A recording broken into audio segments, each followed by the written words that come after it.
자, 그러면 오늘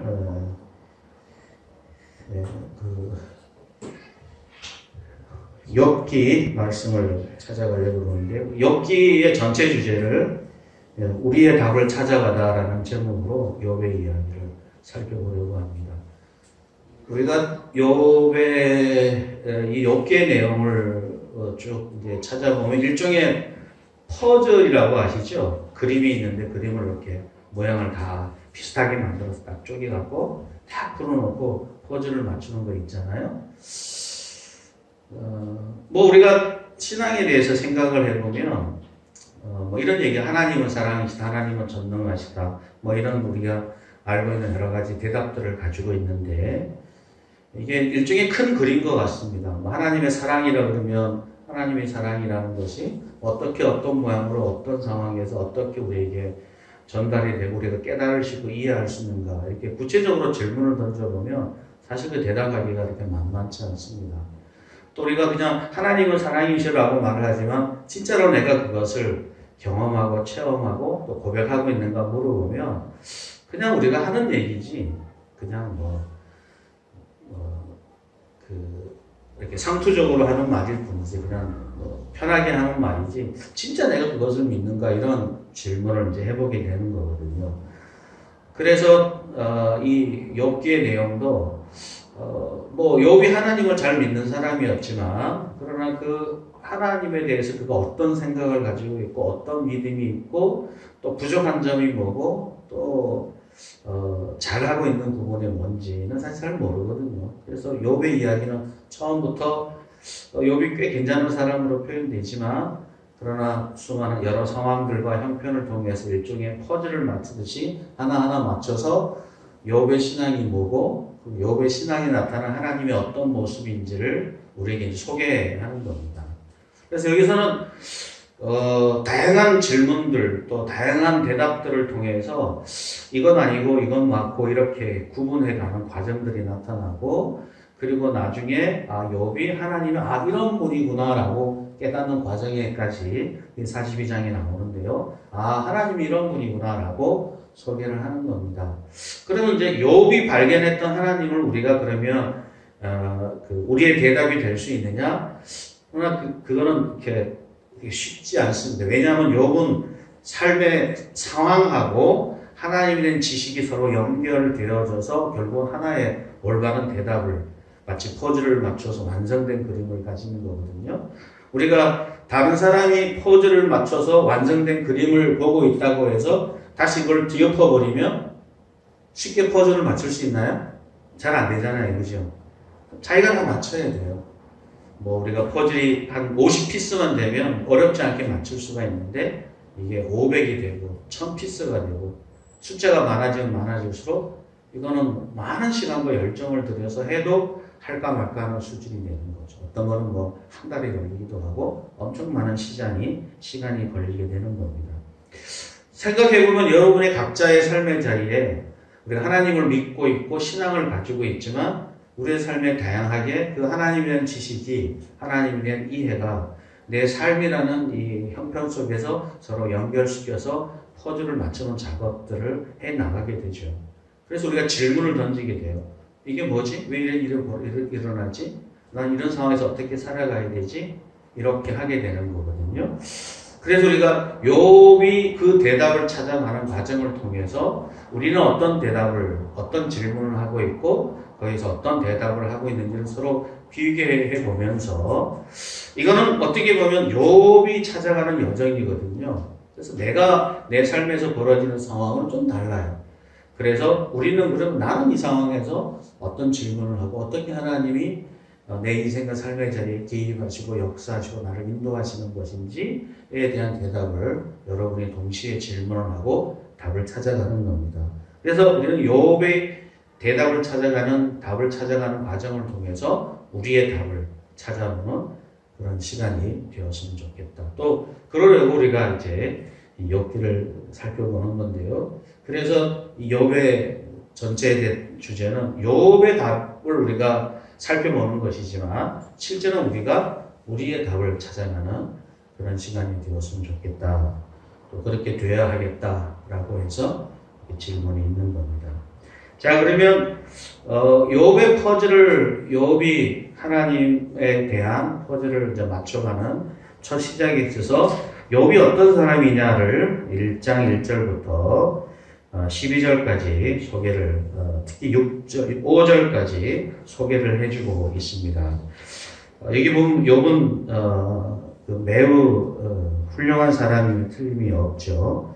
욥은 우스라는 땅에 살고 있었는데 이 우스라는 땅은 정확히 지금은 알려져 있지는 않습니다. 물론 예레미야가 4장 21절에 에돔이 전령에서 살았다라고 하는 것을 보면 아마 미디안 어디쯤일 수가 있겠다라고 생각을 할 수 있는데 에서의 자손이 이제 살았던 지역을 얘기하는 거거든요.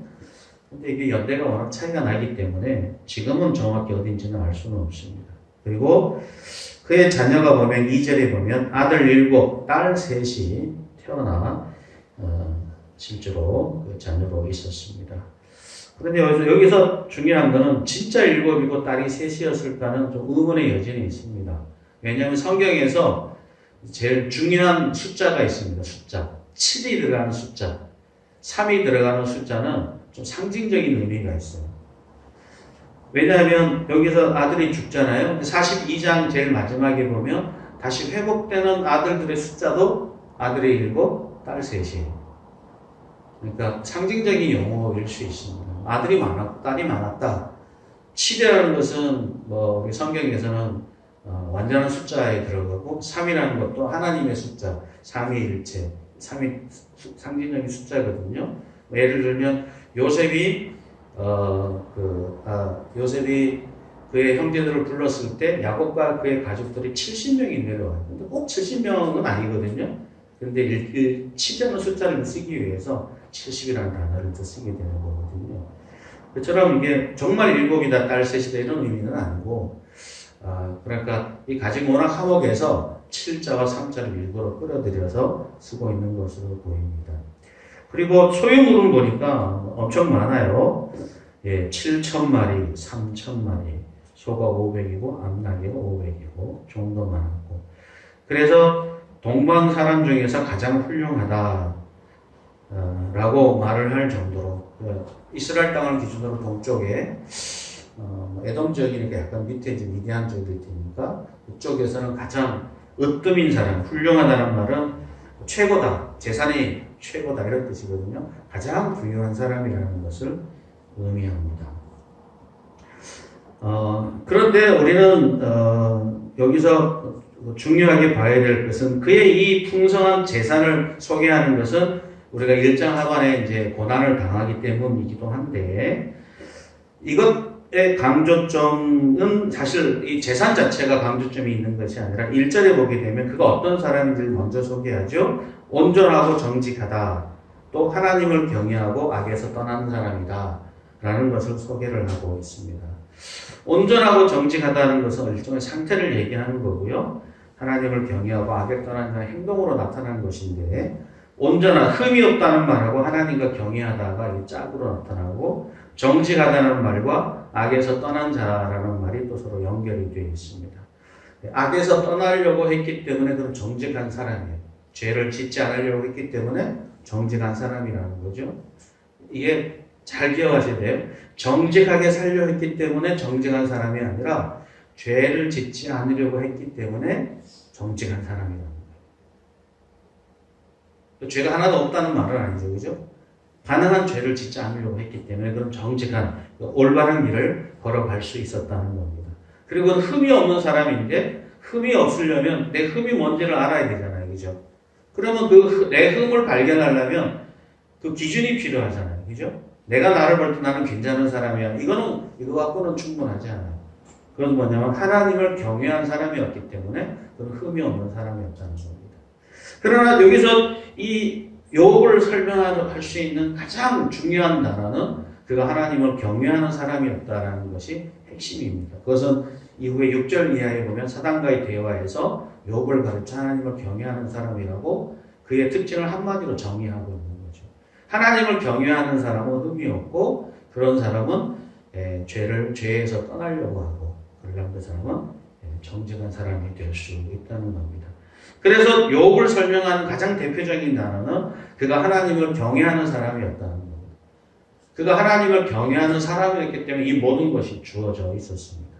그리고 그의 재산까지도 하나님의 경외함이 그의 재산을 가져오게 되는 이유가 된 거죠. 그가 하나님을 어느 정도 경외했고 또 악에서 떠나려고 했는지 생일날 잔치를 베풀면 이 생일에 다 모든 가족이 모여서 잔치를 베풀었습니다. 그럴 때마다 잔치가 끝나고 나면 욥이 한 명 한 명 다 불러다가 그 명수대로 번제를 드리고 혹이라도 그 마음속에 죄를 지어서 하나님의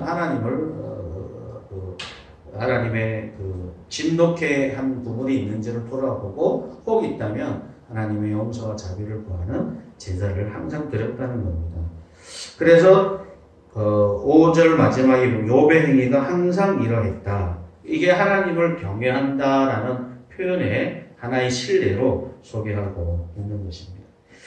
그러니까 욥이 갖고 있는 그 욥이 어떤 사람이냐를 보여주는 하나의 예인데 욥이 갖고 있는 그 사람의 특징을 가장 잘 보여주는 것이 바로 하나님을 경외하는 사람이라는 것을 이런 방식으로 보여주게 되는 거죠. 욥이 단순하게 이렇게 하나님을 경외하는 그런 자세가 특출했기 때문에 가정의 삶의 이 모습들이 잘 소개가 되어 있고요. 이것이 이제 구약의 배경을 이루는 것이었습니다. 그렇기 때문에 하나님께서 그의 재산을 보호해 주시고 그의 자녀를 허락해 주시고 필요한 것들을 넉넉히 공급해 주셨음을 본문은 말해주고 있는 것이죠.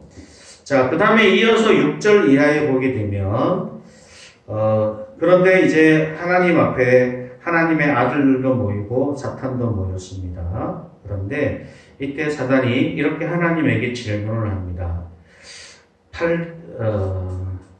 9절에 이렇게 질문을 하죠. 사단이 여호와께 대답하여 이르되 욥이 어찌 까닭 없이 하나님을 경외합니까? 10절에 보게 되면 그의 소유물이 넘치니까 하나님을 경외하는 거 아니겠습니까? 이렇게 질문을 하게 되는 거죠. 자, 여러분이 보시기엔 어떤 것 같아요? 하나님을 경외하는 사람에게 하나님의 소유물을 하나님이 주시는 걸까요? 아니면 그의 소유물이 넘치니까 하나님을 경외하는 걸까요?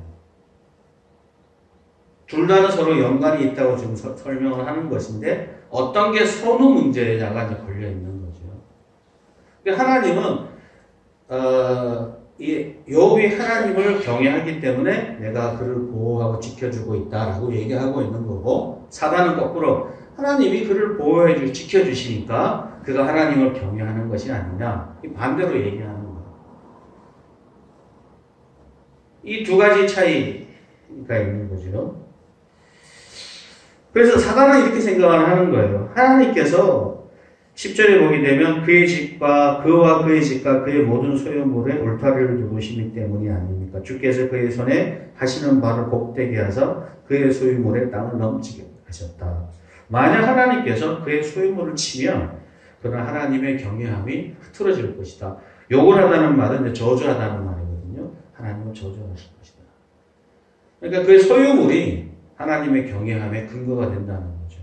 소유가 없으면 하나님의 경외함이 없다. 저는 이런 사탄의 지적이 옳다고 생각합니다. 대부분 맞는 얘기예요.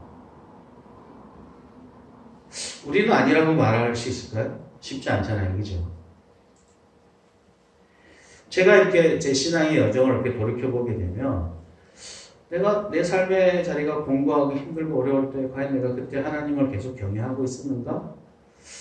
꼭 그렇다고 말하기가 어렵더라고요. 자신도 없고 그러기도 쉽지 않다는 거예요. 사실 이게 일반적인 사람들의 신앙인의 행태예요.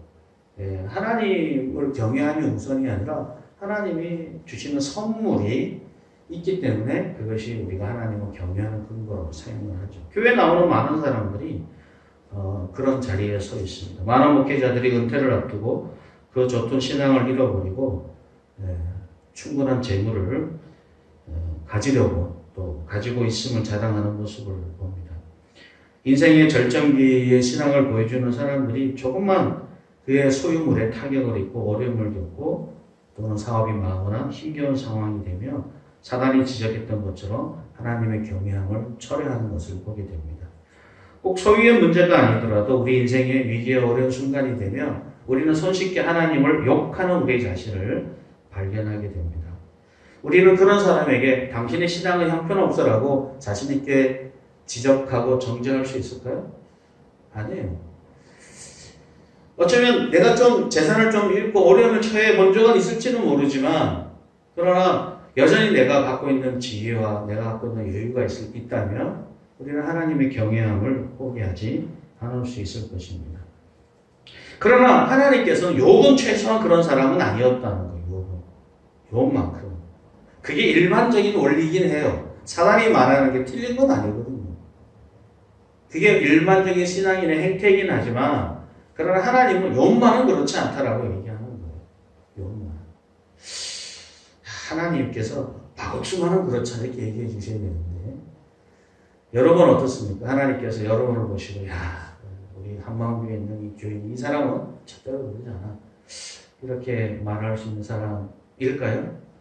참 어렵죠. 그죠? 또 아니라고 해서 우리가 크게 낙심할 일은 아닙니다. 왜냐하면 우리는 그럴 만큼 신앙의 훈련과 연습과 준비가 많이 부족하기 때문에 그렇습니다. 자, 지금 이 사단과 하나님과의 대화의 내용이 있습니다. 어떤 것이 더 우선인지 더 맞는 얘기인지 확인해 볼 필요가 있어요.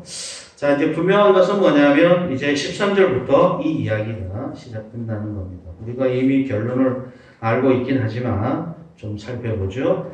사단이 이제 욥에게 시련을 주기 시작합니다. 하나님은 그 사단이 욥을 시험할 수 있도록 허용하시죠. 그래서 15절에 보면 스바 사람, 16절에는 불, 그리고 17절에는 갈대아 사람, 19절에는 큰 바람, 뭐 이런 것들을 이용해서 한날 한시에 동시에 닥친 어려움을 겪습니다. 욥의 소, 나귀, 양, 낙타를 빼앗기게 되거나 죽여버렸습니다. 그리고 그 관리하던 종들을 다 죽여버렸습니다. 그래서 겨우 한 사람이 와서 주인인 욥에게 신고해야 할 처지와 상황이 되었습니다. 특별히 젊은 청년들이라고 나와 있지만 그 자녀들을 죽임을 당하게 됩니다. 가족들의 재산을 관리하고 열심히 일하던 청년들, 자녀들이 죽은 것이죠. 사실 뭐 전부 다 죽은 것인지는 명확하지 않습니다. 그 젊은 청년들만 죽었다 그랬으니까 좀 나이 어리거나 많거나 하는 사람들은 살아남을 수도 있겠다 싶긴 하지만 분명하지는 않습니다. 그러나 이 내용 전체는 그가 소유물로 자랑할 수 있는 모든 것을 다 잃어버렸다. 파산하게 되었다. 이렇게 생각하시면 됩니다. 물론 뭐 먹고 사는 데는 어려움이 없었겠지만 거의 재산의 거의 대부분을 잃어버렸어요. 사실 우리가 재산을 잃어버린 것도 중요하지만 그가 동방에서 훌륭하다는 평을 들었다는 걸 기억하셔야 됩니다. 그럼 그 수많은 재산으로 말미암아서 동방에서 훌륭하다, 동방에서 으뜸이다, 동방에서 가장 큰 별이다, 뭐 재산과 인격과 삶의 전부를 얘기하는 거겠죠. 그렇게 평가를 받던 자리에서 재산도 다 잃고 그 평가도 취소가 되는 상황이 됩니다. 그러니까 물질도 잃고 명예도 잃어버리는 처지가 된 것이죠. 그러나 우리는 이것이 욥에게서 치명적인 것은 아닙니다. 욥에게서 더 치명적인 것은 뭐냐면 그는 하나님을 경외하는 사람이었고 하나님의 보호하심 속에 살았습니다. 그런데 그 모든 것을 잃어버리는 순간 그가 하나님을 경외해야 될 이유 중에 하나를 잃어버리게 된 거예요. 그것은 뭐냐면 하나님의 보호하심을 의심할 수밖에 없는 상황이 된 거죠. 하나님의 보호하심이 사라졌다는 사실을 깨닫게 되는 거예요. 사실 이것이 어떻게 보면 욥에게서 가장 큰 어려운 문제였습니다. 그가 잃어버렸던 재산보다도 그가 먼저 보낸 자녀들의 문제보다도 하나님이 정말 나를 사랑하시나? 하나님이 정말 나와 함께 하시는가? 하나님이 정말 내 인생을 인도하시는 걸까? 그렇다면 왜 내 인생에 이런 어려움이 생겼지? 왜 이런 고통의 순간이 오지? 라고 스스로에게 질문해야 하는 상황 속에 있었던 것이죠. 실제로 사단이 기대했던 것은 뭐냐면 재산의 문제가 아니라 욥의 마음에 하나님의 경외하심을 의심할 만한 그런 문제를 그의 마음속에 제기한다는 거예요. 그러니까 여기서 중요한 것은 재산을 잃어버렸다는 게 아니에요. 하나님의 경외하심이 그의 갖고 있는, 그가 자랑할 수 있는 것, 그가 가질 수 있는 것, 그가 넉넉하게 살아갈 수 있는 이유들을 빼앗음으로 말미암아 하나님의 경외함이 진짜냐 사실이냐, 여전히 그가 하나님을 붙들고 있느냐 하는 문제를 의심스럽게 만든다는 것이죠. 때로 사람들은 이런 재산을 잃지 않아도 이런 문제 속에 부딪힙니다. 정말 내가 하나님이 나를 사랑하시나? 그분이 나를 인도하시나? 이런 문제들을 뭐 취업의 문제든 뭐 자녀의 문제든 뭐 가정의 문제든 일터의 문제든 다양한 삶의 문제를 통해서 끊임없이 사실 우리를 도전을 하죠. 계속 끊임없이 하나님의 정말 나와 함께 하시나? 나와 동행하시는가에 대한 질문을 끊임없이 자기 자신에게 하도록 만듭니다. 그럴 때 때때로 우리는 뭐 이 욥처럼 그렇게 대단한 재산을 잃지 않았음에도 불구하고 어떤 사람은 하나님을 욕하고 저주하고 하나님이 나를 사랑하지 않아, 하나님은 나와 함께 하지 않아, 하나님은 나와 동행하지 않아 라고 쉽게 결론을 내는 사람도 많이 있습니다. 또 욥처럼 그 힘겹고 어려운 고통과 절망의 구렁텅이에 있으면서도 욥처럼 이렇게 하시는 분들도 있죠. 중요한 것은 뭐냐면 이 모든 것들은 사단이 우리를 시험하는 수단이라는 겁니다. 우리의 마음속에 의심을 심어넣는 거예요. 의심의 씨앗을 우리 마음속에 살짝 집어던지는 거죠. 그리고 그 의심의 씨앗이 점점점 뿌리를 내리고 열매를 맺으며 어느 순간에 의심이 우리의 마음 전부를 지배하게 만듭니다. 그러면 우리는 그 의심의 열매가 맺히진 결과로서 우리 하나님의 경외함의 이유를 잃어버리게 되는 거죠. 많은 사람들이 교회에서 여러 가지 갈등을 겪고 또 많은 관계 속에 상처를 입으면서 의심의 씨앗들이 심겨지는 것을 봅니다. 그것을 복음서에는 가룟 유다에게 그 사단이 씨앗을 심었다고 표현을 합니다. 그렇게 나타나게 되는 거죠. 우리의 가정 상황이 또는 우리의 부부의 관계가 하나님과의 관계를 의심하게 만드는 씨앗으로 영향을 미치게 된다는 것이죠. 자, 그러면 여기서 욥이 어떻게 이 문제를 해결해 나가는지 욥의 신앙의 자세를 몇 가지 살펴보면 도움이 될 수 있을 것 같아요. 하나는 두 가지가 있는데요. 하나는 뭐냐면 그는 하나님의 주권, 하나님의 통치와 다스림을 인정한다는 겁니다. 사실 이것이 매우 중요하죠. 21절 한번 같이 한번 읽어볼까요? 주신 이도 여호와시오 거두신 이도 여호와시니 여호와의 이름이 찬송을 받으실지어다. 여기 20절에 보게 되면 내가 맨몸으로 와서 맨몸으로 간다. 벗은 몸으로 와서 벗은 몸으로 간다 라고 고백을 하고 이 모든 것도 내가 갖고 있는 모든 소유는 다 하나님의 것이다. 하나님이 필요할 때마다 주시기도 하시고 가져가신다 라고 고백을 하는 거죠. 그러니까 사실 어떻게 보면 내가 가진 모든 소유가 하나님의 것이라는 인식이 있을 때라야만이 하나님께서 때때로 하나님이 왜 사단에게 이걸 허용하셔서 가져가시는 것에 대한 억울함 이런 것들이 있을 때조차도 우리가 상대적으로 쉽게 그 모든 것들을 수용하고 이해하고 받아들이는데 어려움이 없다는 거죠. 사실 말은 그런데 모든 것은 하나님의 것이라는 이 고백은 내게 하나님이 주실 때는 인정하기가 쉬워요. 그죠? 그런데 이걸 하나님이 가져갈 때는 인정하기 되게 어렵죠. 왜냐하면 내게 주신 거니까 이젠 내 거라는 인식을 하게 돼요. 그죠? 그게 교회든 재산이든 어떤 것이든 이게 내 거라는 생각을 하는데 어느 순간 하나님이 가져가는 순간에 왜 하나님이 내 거를 가져가시지? 라고 생각을 하게 된다는 거죠. 그래서 어떻게 본다면 내가 하나님의 것이라는 고백은 하나님이 내게 주실 때는 사실은 그 고백이 되게 쉬운 고백이지만 내게서 가져갔을 때는 이 고백은 되게 어려운 고백입니다. 어느 날 하나님이 내 재산을 가져가시고 내 소유를 가져가시고 내게 내 거라고 여기는 것들을 하나둘 가져가셨을 때 그것을 하나님 앞에 고백한다는 것은 매우 어려운 일이죠. 그런 면에서 하나님의 주권을 인정한다는 것은 내가 하나님의 주권을 인정하는 하나님의 통치와 다스림을 하나님이 온 세상을 만드신 분이고 하나님이 내 인생을 다스리는 분이라고 우리가 머리로 알지만 그리고 신앙으로 고백은 하지만 그러나 그 고백은 내게 무엇인가 하나님의 가져갔을 때 내가 어떻게 고백하냐를 보면 명확히 알 수 있는 거죠.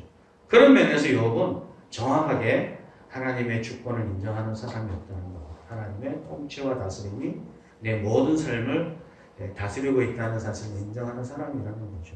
그래서 우리가 항상 기억을 하셔야 될 것은 내 삶에 벌어지는 많은 일들이 왜 일어나는지 잘 모르죠. 이유는 뭔지 잘 모르고 상황이 왜 벌어지는지는 모르지만 하나님의 통치와 나를 다스리고 있기 때문에 내게 벌어지는 좋은 일과 나쁜 일까지도 우리가 다 하나님께서 다스림의 한 일환이라는 것을 고백하는 것이야말로 중요한 신앙의 대답이라는 거죠.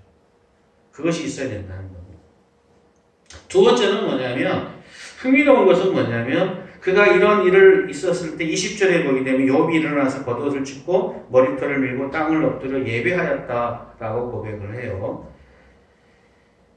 겉옷을 찢고 머리털을 밀고 땅에 엎드리는 것은 그 다음에 슬픔을 표현하는 가장 대표적인 표현입니다. 슬픔에 대한 고백이 있어요. 그러니까 지금 이어지는 일이 물론 하나님에 대한 고백은 있지만 되게 슬픈 일이에요.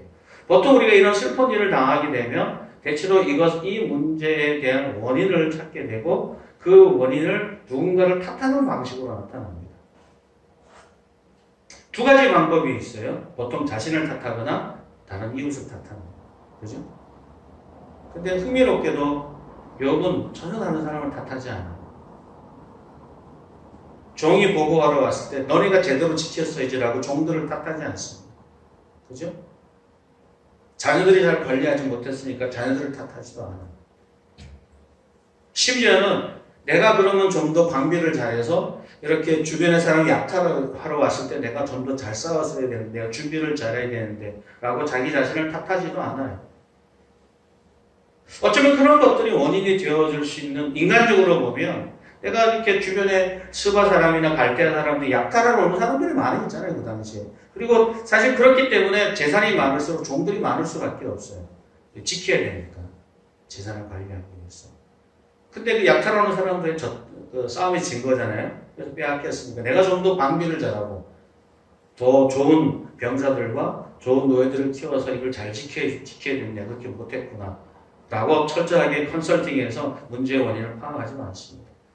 왜냐하면 내가 그렇게 어떻게 하든지 간에 하나님이 허락하시면 하나님 다 가져가시는 거예요.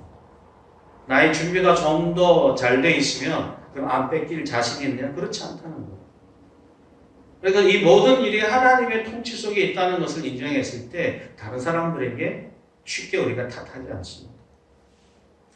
저는 우리가 대체로 보면 우리가 어떤 어려운 일이 생기거나 힘겨운 일이 생길 때마다 하나님의 통치와 다스림을 잘 인정하지 않고 자꾸 누군가를 탓을 해요. 저 사람 때문에 우리가 이렇게 어려운 거야. 저 사람 때문에 이게 고통스러워.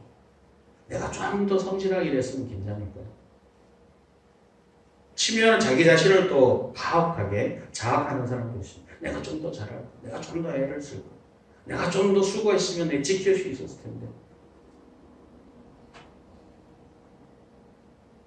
흥미로운 것은 뭐냐면 그것은 하나님의 주권과 좀 다른 대답일 수 있다는 겁니다. 물론 우리가 인간적으로 조금 나을 수는 있지만 그러나 이런 모든 세상을 깡그리 잃어버리는 이 모든 상황들 속에서 나의 노력과 수고만으로 해결되지 않는 문제가 많아요. 자꾸 우리가 어떤 문제를 이해해 나갈 때 좀 더 우리가 성실하고 애쓰고 노력하면 우리는 좀 더 되어질 것이라고 생각을 하죠. 물론 그런 묘사가 전혀 없는 건 아니에요. 그러나 그것이 절대적이지 않아요. 어떤 사람은 그렇게 수고하고 애를 썼는데도 불구하고 모든 재산을 잃어버린 사람이 있어요. 어떤 사람은 별로 수고하지 않은데도 많은 재산을 가지고 있고 재산이 늘어나는 경우도 있습니다. 사실 어떻게 보면 세상은 공평하지가 않아요. 내가 노력하고 수고한 결과만으로 설명할 수 없다는 거죠. 우리 자녀가 잘 된다고 했을 때 우리 자녀가 잘 된 것은 우리 부모가 훌륭해서 그래라고 말할 수 없어요. 하나님 은혜가 거기에 있어요. 반대로 우리 자녀가 잘 안 된다고 했을 때 내가 잘 못했기 때문에 안 됐다고 전적으로 얘기할 수는 없어요. 그건 걔의 선택이에요.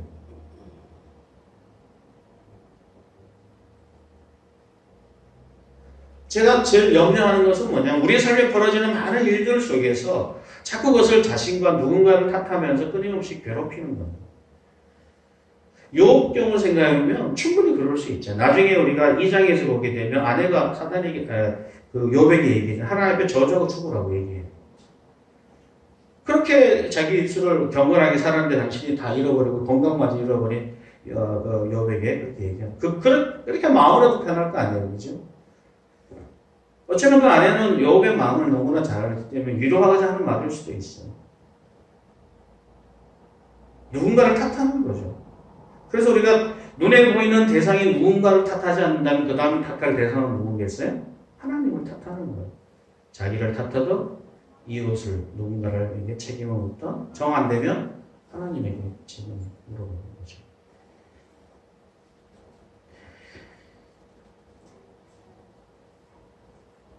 교회가 어려워지거나 우리가 속한 일터가 어려워지거나 삶의 문제가 있을 때마다 이 세상의 방식은 쉽습니다. 누군가 문제가 있고 누군가 잘못되고 이런 실수가 있으니까 그것만 해결하면 문제가 해결될 수 있어라고 보는 거죠. 그러나 우리는 우리 삶의 모든 문제의 이면에 하나님이 계신다는 걸 안다면 단순하게 눈에 보이는 누군가를 탓하는 것으로 충분한 대답이 되지 않습니다. 물론 그럴 수도 있는 여지가 있지만 그러나 그들에 대해서 좀 더 너그러운 마음을 갖고 대할 수 있는 여지가 생기는 거죠. 우리가 그러면 아브라함의 예를 들어서 오늘 본문의 이야기를 조금 더 확장해서 보도록 하겠습니다. 네, 우리 창세기 22장인데요. 창세기 22장 1절부터 2절, 12절부터 16, 17절입니다. 같이 한번 우리 읽어보겠습니다. 그 일 후에 아브라함을 시험하시려고 그를 부르시되 아브라함아 하시니 그가 이르시되 내가 여기 있나이다. 여호와께서 이르시되 내 아들 내 사랑하는 독자 이삭을 데리고 모리아 땅으로 가서 내가 내게 일러준 한 산 거기서 그를 번제로 드리라. 사자가 이르시되 그 아이에게 손을 대지 말라. 그에게 아무 일도 하지 말라. 내가 내 아들 내 독자까지도 내게 아끼지 아니하였으니 내가 이제야 내가 하나님을 경외하는 줄을 아노라. 이르시되 여호와께서 이르시기를 내가 나를 가르쳐 맹세하노니 내가 이같이 행하여 내 아들 내 독자도 아끼지 아니하였은즉 내가 내게 큰 복을 주고 내 씨가 크게 번성하여 하늘의 별과 같고 바다와 모래 같게 하리니 내 씨가 그 대적의 성문을 차지하리라. 우리가 창세기 22장을 잘 아시다시피 여기서 특별하게 보이는 단어는 시험하다는 단어입니다. 하나님께서 사단을 통해서 욥을 시험하셨던 것처럼 아브라함을 시험을 하셨습니다. 직접 시험을 하셨죠. 사실 이 시험의 장면은 많은 성경학자들한테 좀 혼란스러운 본문입니다. 왜냐하면 하나님은 사람을 제물로 들여서 제사를 받으신 적이 없으시거든요. 그런데 이걸 요구했기 때문에 이걸 우리가 어떻게 받아들여야 될까라고 생각할 정도로 하나님이 아브라함이 요구한 이 자기 아들을 제물로 드리라는 이 요구는 말도 안 되는 요구예요. 사실 물론 이런 요구들이 다른 종교에는 있었습니다. 다른 우상을 섬기는 데는 자기 아들이 그래도 가장 소중하니까 소중한 제물을 드린다고 그러면 자기 아들이 포함이 되잖아요. 그래서 많이 아들이든 딸이든 그 임신 제사를 드리고 요구하는 우상들이 많이 있었습니다. 그러나 하나님은 그런 분이 아니거든요. 말도 안 되는 요구거든요. 그럼에도 불구하고 아브라함에게 이런 요구를 했을 때 하나님의 시험은 무조건적인 요구예요. 그래서 사실 아브라함은 하나님 이건 말도 안 되는 요구입니다. 하나님께서는 이렇게 요구하실 수 없습니다라고 말을 해야 정상이라고 해석하는 분도 있을 정도로 이 시험은 말도 안 되는 이상한 요구예요. 그런데 놀라운 것은 뭐냐면 아브라함이 전혀 흔들리지 않고 하나님의 요구를 따라간다는 거예요. 욥은 아브라함에게 있어서 이삭은 가장 최고의 유일한 그의 후손이고 그의 영원한 하나님의 약속을 이루는 유일한 수단이었습니다. 그러나 아브라함은 이삭을 하나님 앞에 드리기로 하고 번제의 칼을 높이 들었던 사건이죠. 그런데 여기서 흥미로운 것은 뭐냐면 여기서 천사가 두 번 나타나는데 죽이려고 했을 때 한 번 나타나고 그 다음에 다시 한 번 나타나게 됩니다. 첫 번에 나타났을 때 이렇게 얘기합니다. 내가 내 아들 독자까지 아끼지 아니했기 때문에 내가 하나님을 경외하는 줄을 아노라. 그러니까 하나님의 목표는 뭐냐면 이삭과 하나님을 경외하는 것 중에 어떤 것이 네게 있어서 더 중요하냐를 확인하는 거예요. 하나님을 경외함이 우선이냐, 네 아들을 목숨이 더 우선이냐. 이걸 확인한다는 거죠. 좀 어떻게 보면 하나님이 좀 쫀쫀해 보이시죠? 하나님 다 하시지 않겠어요? 근데 왜 이런 과정들을 하시죠? 우리가 이 본문에서 우리가 늘 말씀을 나눴던 것처럼 하나님은 이 과정을 통해서 우리가 갖고 있는 신앙의 중심이 어디에 있는지를 스스로 확인할 수 있도록 도와주시는 과정입니다. 시험은 그런 거예요. 시험은 우리의 실력을 보여주는 거죠. 그래서 시험을 쳤는데 100점 맞았어요. 그럼 내가 이런 것들을 많이 잘 알고 있구나, 제대로 알고 있구나 깨닫고 그 시험을 낸 사람의 의도를 잘 생각해서 이 정도 실력이 있구나라는 것을 객관적으로 드러내는 방식이 되는 거죠. 또 부족한 대로 보이는 거죠. 사실 우리가 오늘 욥이나 아브라함은 성공한 케이스이지만 이스라엘 역사에 실패한 케이스가 훨씬 더 많아요. 많은 시험을 했는데 대부분 많이 실패를 합니다. 부족함이 여실없이 드러나요. 그래서 그 부족함이 드러났을 때 하나님의 진노가 정당하다는 것을 보여주는 증거가 되죠. 그러나 아브라함처럼 성공했을 때 우리가 지금 어디에 있고 우리가 어느 정도의 수준이 있고 또 어떤 과정을 거쳤는지를 깨닫게 되는 거죠.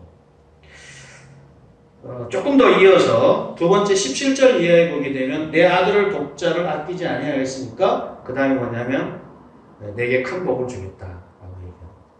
복을 주겠다는 약속을 이루는 거죠. 상을 주겠다고 하는 거죠. 복을 누릴 만한 자격이 있음을 보여주는 거죠. 사실 우리가 이 구절은 좀 더 이해가 필요한 건데 창세기 12장에 이미 하나님께서 그를 통해서 복을 주겠다고 약속을 하셨어요. 근데 그 복을 주겠다고 약속했을 때 아브라함은 아직 자격이 충분하지 않은 사람이었어요. 그래서 가나안 땅에 흉년이 들면 애굽으로 피신 가고 거짓말하고 그래서 막 생존을 위해서 나름대로 막 인간적인 수단과 방법을 막 동원하던 때였어요. 그때 하나님이 그에게 복을 주겠다 약속을 하셨어요. 그러나 그에게 자격은 없었어요. 그래서 하나님께서 한 40년 동안 훈련을 시켜시고 이삭을 그에게 태어나게 하신 다음에 다시 테스트를 하십니다.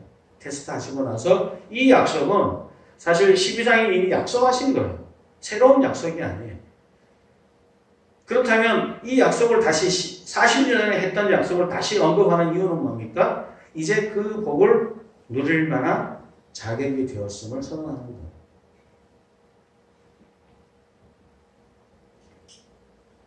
하나님의 시험은 우리의 부족함을 드러내는 시험도 있지만 우리가 하나님의 복을 누릴 만한 충분한 자격이 있다는 사실을 확인시켜 주시고 하나님이 우리에게 복을 내리는 것이 정당함을 보여주는 하나님은 올바른 일을 하고 있음을 그럴 만한 일을 하고 있음을 확인시켜주는 과정도 있다는 거죠.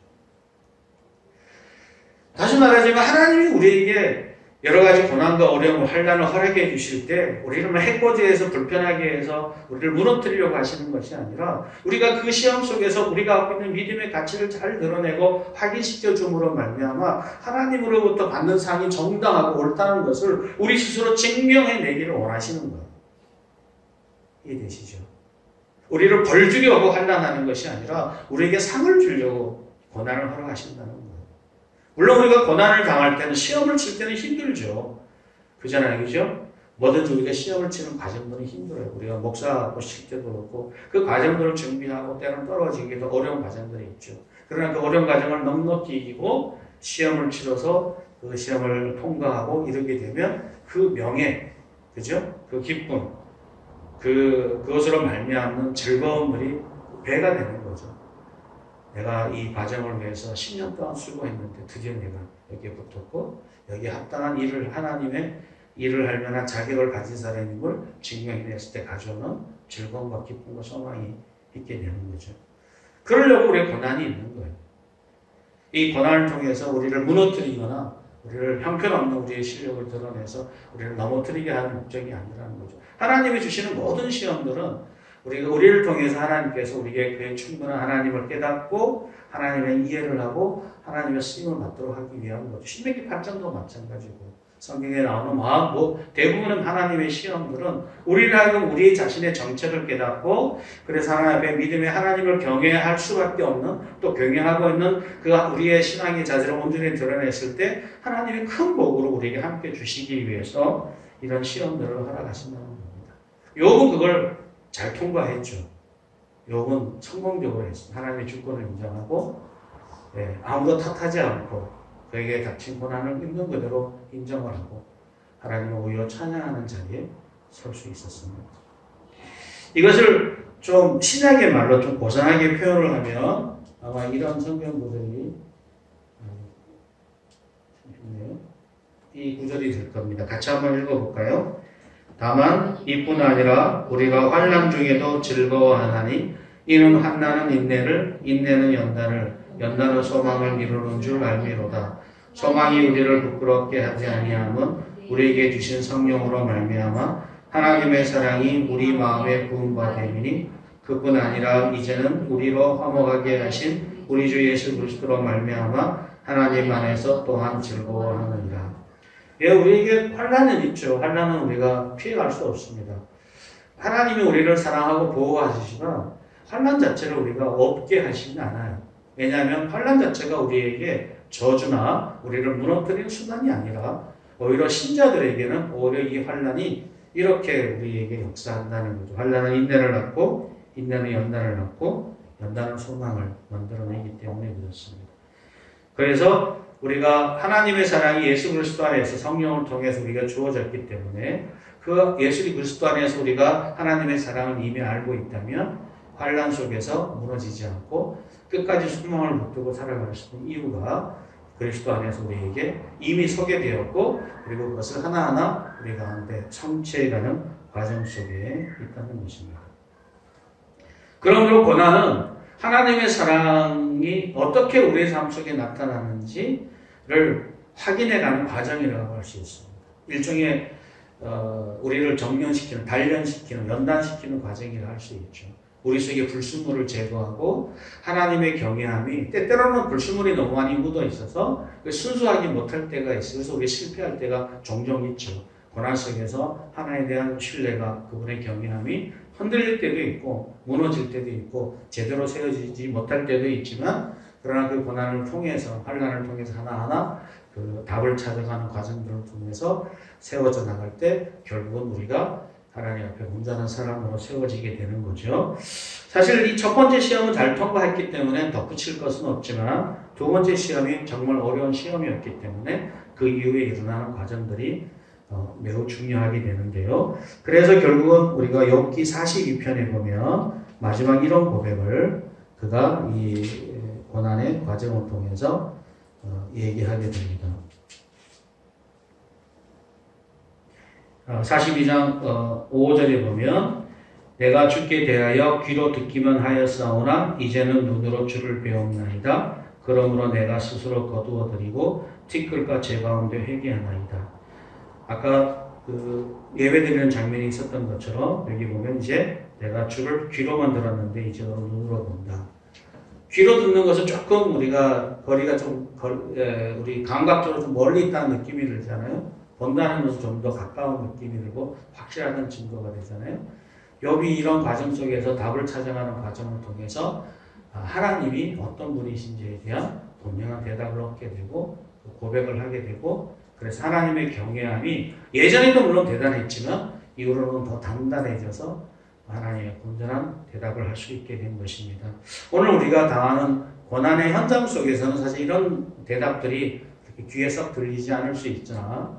그러나 하나님께서 우리를 그 선하신 하나님께서 우리에게 선하신 의도로 이 환난을 우리에게 준비시켜 주셨고 또 우리가 그것을 겪어가고 있다는 사실을 기억했을 때 우리가 계속 했던 것처럼 자기 십자가를 포기하지 않고 매일 짊어지게 되면 결과적으로 우리는 하나님 앞에 복받은 자로서 세워졌고 또 그렇게 만들어가고 있음을 확신할 수 있다는 것이죠. 아무쪼록 그런 믿음의 자리에 넉넉히 서셔서 욥처럼 하나님의 경외함이 우리가 가진 모든 것보다 우선되는 신앙을 가짐으로 자랑스러워할 수 있는 신앙의 자리에 서시기를 주 이름으로 축원합니다. 기도하겠습니다. 지금도 살아계셔서 역사하시는 하나님 아버지, 우리가 하나님을 사랑함에 있어서 흔들리지 않게 하시고 하나님께 소망을 두고 나아가는 저희가 되기를 소원합니다. 마치 어린아이가 부모를 향하여 모든 것을 의지하고 때로는 부모의 야단과 권고와 또 가르침을 몸과 마음으로 받아 부모님을 의지하여 자라나는 것처럼 우리가 하나님을 의지하여 그렇게 자라갈 수 있는 저희가 되도록 도와주시옵소서. 예수 그리스도 이름으로 기도합니다. 아멘.